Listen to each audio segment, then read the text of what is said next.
सपना एक देखोगे, मुश्किलें हजार आएंगी, लेकिन वो मंजर बड़ा खूबसूरत होगा जब कामयाबी शोर मचाएगी। जय हिंद दोस्तों, वेलकम टू ज्ञान गंगा 247। आज है 27 दिसंबर और 27 दिसंबर से जुड़े जितने भी करंट अफेयर्स बन सकते हैं सारे इस वीडियो में डिस्कस करूंगा और प्रत्येक क्वेश्चन से इम्पॉर्टेंट फैक्ट भी बताऊंगा। तो आप पूरा वीडियो बड़े ध्यान से देखें और सुने तथा लास्ट में मैं आपसे 2 प्रश्न भी पूछूंगा जिसका आंसर आपको कमेंट्स बॉक्स में बताना होगा। दोस्तों, आपको बता दूं कि यह वीडियो 10 से 15 मिनट की होती है और मेरा मोटो है सीमित समय में बेहतर कंटेंट प्रोवाइड कराना जो परीक्षा की दृष्टि से महत्वपूर्ण हो। तो चलिए दोस्तों, शुरू करते हैं आज का पहला प्रश्न। पहला प्रश्न है, हाल ही में नेपाल के कौन प्रधानमंत्री बने हैं? तो इसका सही जवाब है पुष्प कमल दहल प्रचंड। दोस्तों, नेपाल में चुनाव हुआ है और हाल ही में यहाँ पे नए प्रधानमंत्री पुष्प कमल दहल प्रचंड हुए हैं। नेपाल के राष्ट्रपति हैं विद्या देवी भंडारी। आइए एक नज़र नेपाल पे देख लें। इसकी राजधानी काठमांडू। नेपाल का सबसे बड़ा शहर काठमांडू ही है। नेपाल का क्षेत्रफल 1,47,181 वर्ग किलोमीटर। नेपाल की जनसंख्या 2,80,95,714। नेपाल की मुद्रा नेपाली रुपया। नेपाल की राजकीय भाषा नेपाली है। आइए दोस्तों, अब चलते हैं अगले प्रश्न की तरफ। प्रश्न 2 है, हाल ही में आए बम चक्रवात ने किस देश में तबाही मचाई है? तो इसका सही जवाब है अमेरिका। दोस्तों, बम चक्रवात क्या है इसको देख लें। बम चक्रवात एक तीव्र मध्य अक्षांशीय चक्रवात है। इसके केंद्र में निम्न वायुदाब होता है और इसमें खराब मौसम एवं बर्फीले तूफान से लेकर तेज आंधी भरी वर्षा तक मौसम के कई रूप देखने को मिलते हैं। बम चक्रवात को पूर्वानुमानकर्ताओं द्वारा हाई अलर्ट पर रखा जाता है क्योंकि यह अत्यधिक हानिकारक और प्रभाव उत्पन्न करता है। आइए दोस्तों, एक नज़र अमेरिका पर। राष्ट्रपति जो बाइडेन, उपराष्ट्रपति कमला हैरिस, राजधानी वाशिंगटन डीसी, संसद का नाम अमेरिकी कांग्रेस, सबसे बड़ी नदी मिसिसिपी मिसौरी।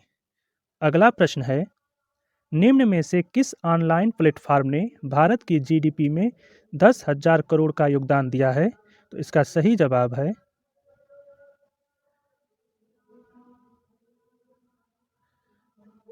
यूट्यूब होगा।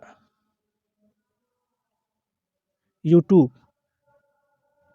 दोस्तों, ऑनलाइन वीडियो मंच यूट्यूब से जुड़े पारिस्थितिक तंत्र ने भारत की जीडीपी में 10,000 करोड़ रुपए का योगदान देने के साथ लगभग 7.5 लाख पूर्णकालिक समकक्ष रोजगार का भी समर्थन दिया है। भारत में 4500 से अधिक यूट्यूब चैनलों के 10 लाख से अधिक ग्राहक थे और भारत में 1 लाख रुपए से अधिक सालाना राजस्व कमा रहे हैं। आइए दोस्तों, यूट्यूब के बारे में एक नज़र देख लें। इसकी स्थापना 2005 में की गई थी। यूट्यूब के संस्थापक चार्ड हर्ले, स्टीवन चैन और जावेद करीम द्वारा की गई थी। आइए दोस्तों, एक नज़र फेसबुक पर भी देख लें। इसका आरंभ 2004 में हार्वर्ड के एक छात्र मार्क जुकेरबर्ग ने की थी। तब इसका नाम था द फेसबुक। संस्थापक हैं मार्क जुकेरबर्ग, एडुआर्दो सवेर। संस्थापना कैम्ब्रिज मासाचुसेट्स, संयुक्त राज्य अमेरिका। 4 फरवरी 2004 से चालू हुआ है। इसका मुख्यालय पालो Alto, California, America.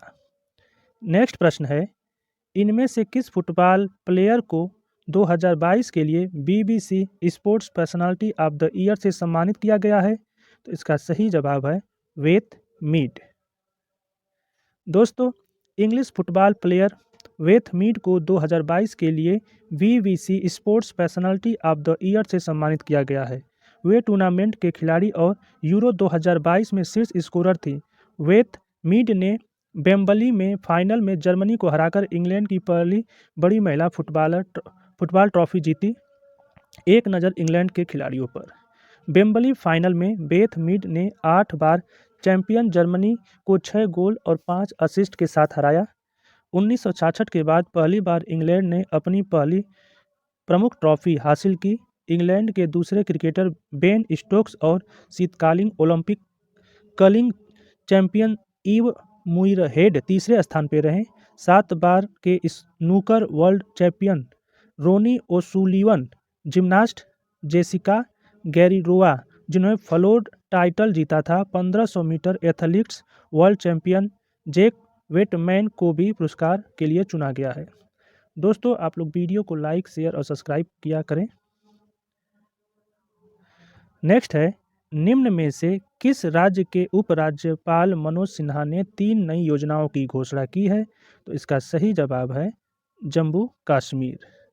Jammu Kashmir के उपराज्यपाल मनोज सिन्हा ने हाल ही में 3 नई योजनाओं की घोषणा की है, जिनमें कृषि और संवर्धन क्षेत्रों का समग्र विकास, आकांक्षी शहर और जम्मू कश्मीर केंद्र शासित प्रदेश के लिए महत्वाकांक्षी परियोजनाएं शामिल हैं। आइए एक नज़र मनोज सिन्हा के बारे में। मनोज सिन्हा भारत के एक राजनेता और वर्तमान में जम्मू कश्मीर के उपराज्यपाल हैं। सिन्हा भारत सरकार के रेलवे मंत्रालय के राज्य मंत्री और संचार मंत्रालय के राज्य मंत्री स्वतंत्र प्रभार तथा 16वीं लोकसभा के सदस्य रहे हैं।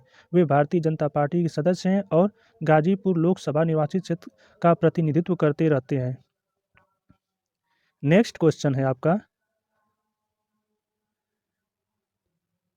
प्रसिद्ध शोधकर्ता और किस आईआईटी के प्रोफेसर प्रदीप थलापिल ने विन फ्यूचर स्पेशल प्राइज 2022 प्राप्त किया है? इसका सही जवाब है आईआईटी मद्रास। दोस्तों, प्रसिद्ध शोधकर्ता और आईआईटी मद्रास के प्रोफेसर प्रदीप थलापिल ने सफल शोध परियोजनाओं को सम्मानित करने के लिए विन फ्यूचर प्राइज काउंसिल द्वारा स्थापित विन फ्यूचर प्राइज 2022 जीता है। यह पुरस्कार वियतनाम की राजधानी हनोई में एक समारोह में पुरस्कार परिषद के अध्यक्ष रिचर्ड फेड द्वारा प्रदान किया गया है। नेक्स्ट क्वेश्चन, भारत और किस देश की वायुसेना के बीच जनवरी 2023 में पहली द्विपक्षीय हवाई युद्ध अभ्यास आयोजित किया जाएगा? तो इसका सही जवाब है जापान। दोस्तों, भारत और जापान की वायुसेना के बीच 16 से 26 जनवरी तक जापान के हायाकुरी हवाई अड्डे और इरुमा हवाई अड्डे पर अपना पहला द्विपक्षीय हवाई अभ्यास वीर गार्जियंस 23 आयोजित किया जाएगा, जिसका उद्देश्य आपसी समझ बढ़ाने और दोनों देशों के वायुसेना के बीच रक्षा सहयोग को मजबूत करना है। आइए दोस्तों एक नज़र जापान पर। जापान के प्रधानमंत्री फूमियो किशिदा, राजधानी टोक्यो, जापानी संसद को नेशनल डाइट के रूप में भी जाना जाता है। इसके सदस्य सीधे जनता द्वारा चुने जाते हैं। जापान की राजधानी टोक्यो है और इसकी आधिकारिक भाषा जापानी है। नेक्स्ट क्वेश्चन है, निम्न में से किस कंपनी ने सर्वश्रेष्ठ वैश्विक प्रतिस्पर्धा विद्युत कंपनी पुरस्कार जीता है? तो इसका सही जवाब है एनएचपीसी लिमिटेड। दोस्तों, भारत सरकार की स्वामित्व वाली कंपनी एनएचपीसी लिमिटेड ने हाल ही में 15वां इनर्टिया अवार्ड्स 2022 में सर्वश्रेष्ठ वैश्विक प्रतिस्पर्धा विद्युत कंपनी पुरस्कार जीता है। यह पुरस्कार इनर्टिया फाउंडेशन द्वारा आयोजित किया जाता है और रीन्यूएबल एनर्जी प्रमोशन एसोसिएशन और नई दिल्ली इंस्टीट्यूट ऑफ मैनेजमेंट द्वारा समर्थित है। नेक्स्ट क्वेश्चन है, एक नज़र आप एनएचपीसी लिमिटेड पर देख लें। एनएचपीसी लिमिटेड पूर्व नाम national hydrochloric limited power corporation limited वर्ष 1975 में स्थापित भारत सरकार का एक सार्वजनिक उपक्रम है। इसका उद्देश्य सभी रूपों में हाइड्रो इलेक्ट्रिक पावर के समेकित एवं दक्ष विकास की योजना बनाना तथा पर्यावरण संतुलन को ध्यान में रखते हुए इसे विकसित और संगठित करना है। इसकी स्थापना 7 नवंबर 1975 को हुई थी। इसका मुख्यालय फरीदाबाद। मूल संगठन भारत सरकार ऊर्जा मंत्रालय भारत सरकार है। नेक्स्ट क्वेश्चन है, कला, साहित्य और सामाजिक योगदान के क्षेत्र में के लिए सुदीप सेन, शोभना कुमार और संजय के राय को किस पुरस्कार से सम्मानित किया गया है? तो इसका सही जवाब है रविंद्रनाथ टैगोर लिटरेरी पुरस्कार। दोस्तों, सुदीप सेन, शोभना कुमार और संजय के राय को हाल ही में कला, साहित्य और सामाजिक योगदान के क्षेत्र में अतुलनीय योगदान के लिए रविंद्रनाथ टैगोर लिटरेरी पुरस्कार और सामाजिक योगदान के लिए टैगोर पुरस्कार से सम्मानित किया गया है। यह पुरस्कार समारोह इंडिया इंटरनेशनल सेंटर में आयोजित किया गया है। नेक्स्ट क्वेश्चन है, हाल ही में किसने साहित्य अकादमी पुरस्कार 2022 की घोषणा की है? तो इसका सही जवाब है साहित्य अकादमी। दोस्तों, साहित्य अकादमी ने हाल ही में साहित्य अकादमी पुरस्कार 2022 की घोषणा की है। यह पुरस्कार 11 मार्च 2023 को नई दिल्ली स्थित कमानी सभागार में वितरित किया जाएगा। इस वर्ष हिंदी के लिए बद्री नारायण को साहित्य अकादमी अवार्ड दिया जाएगा। बद्री नारायण हिंदी के एक बहुत प्रसिद्ध कवि हैं। नेक्स्ट आपका हिंदू एडिटोरियल से है, जो NDA, CDS, IAS, PCS service exam के लिए कंफर्टेबल होगा। इसमें जो एडिटोरियल आया है, दक्षिणी सफ़ेद गैंडे को परिशिष्ट 1 से परिशिष्ट 2 में डालने के प्रस्ताव को CITES की COP19 में स्वीकार कर लिया गया है। यह प्रस्ताव बोत्सवाना और नामीबिया द्वारा दिया गया है। अब नामीबिया से आपको याद आ रहा होगा कि यहीं से हमारे लिए चिता लाए गए हैं, जो मध्य प्रदेश के कूनो नेशनल पार्क में रखे गए हैं। दोस्तों, पार्टियों ने गैंडों के सींग के व्यापार की अनुमति देने के लिए इस्तावनिया, जिसे पहले स्वाजीलैंड के नाम से जाना जाता था, के प्रस्ताव को खारिज कर दिया है। इस्तावतीनी के किंग मस्तावी थर्ड अंतर्राष्ट्रीय हवाई अड्डा दक्षिणी अफ्रीका और अन्य दक्षिणी अफ्रीकी देश से अवैध रूप से आयात किए गए गैंडों के सींगों का केंद्र है। परिशिष्ट सेकंड के तहत जानवरों के विलुप्त होने का खतरा भले ही न हो, लेकिन ऐसे जानवरों के व्यापार को नियंत्रित किया जाना चाहिए। एक नज़र सफ़ेद गैंडे के ऊपर। यह गैंडे की सबसे आम और व्यापक उप प्रजातियाँ हैं। यह दूसरे सबसे बड़ा और सबसे भारी भूमि स्तनपायी है। दक्षिणी सफ़ेद गैंडे की अधिकतम आबादी दक्षिण अफ्रीका, नामीबिया, जिम्बाब्वे, केन्या और युगांडा में रहती है। IUCN स्थिति खतरे के करीब। दूसरा एडिटोरियल है, पेटीएम ने पेटीएम पेमेंट प्रोटेक्ट नामक समूह बीमा योजना हेतु HDFC एर्गो जनरल इंश्योरेंस के साथ साझेदारी की है। नेक्स्ट एडिटोरियल है, स्पेस एक्स मून ट्रिप हेतु डियर मून क्रू में भारतीय टीवी अभिनेता देव जोशी शामिल होंगे। नेक्स्ट एडिटोरियल है, भारतीय मूल की महिला वैज्ञानिक ऑस्ट्रेलिया के STM की सुपर स्टार में शामिल। और नेक्स्ट आर्टिकल आपका है, स्पेन में नया ट्रांसजेंडर कानून पारित, 16 साल से ऊपर का कोई भी व्यक्ति अपना लिंग बदल सकता है। इसको थोड़ा देख लेते हैं। स्पेनिश संसद के निचले सदन ने 16 वर्ष से अधिक आयु के व्यक्तियों को चिकित्सा पर्यवेक्षण की आवश्यकता के बिना कानूनी रूप से दर्ज लिंग को बदलने की अनुमति देने का एक उपाय को मंजूरी दे दी है।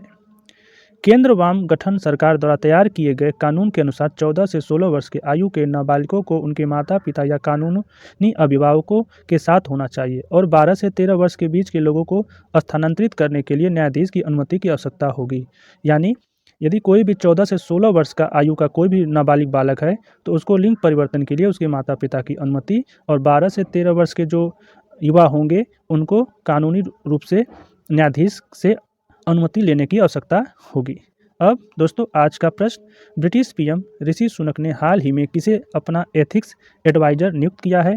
दूसरा, किस एथलीट को राज्यसभा में उपाध्यक्ष पैनल में नामित किया गया है। तो दोस्तों, यह था हमारा आज का करंट अफेयर्स की वीडियो आपको कैसा लगा प्लीज़ कमेंट करके ज़रूर बताएं। और अभी तक आपने मेरे चैनल को सब्सक्राइब नहीं किया है तो इसे सब्सक्राइब जरूर कर लें और साथ ही में बेल आइकन को भी प्रेस कर दें, ताकि आपको नए वीडियो का नोटिफिकेशन मिलता रहे। आपको इस चैनल से निश्चित मदद मिलता रहेगा। ज्ञान Ganga 247 always with you. Thanks for supporting and watching video.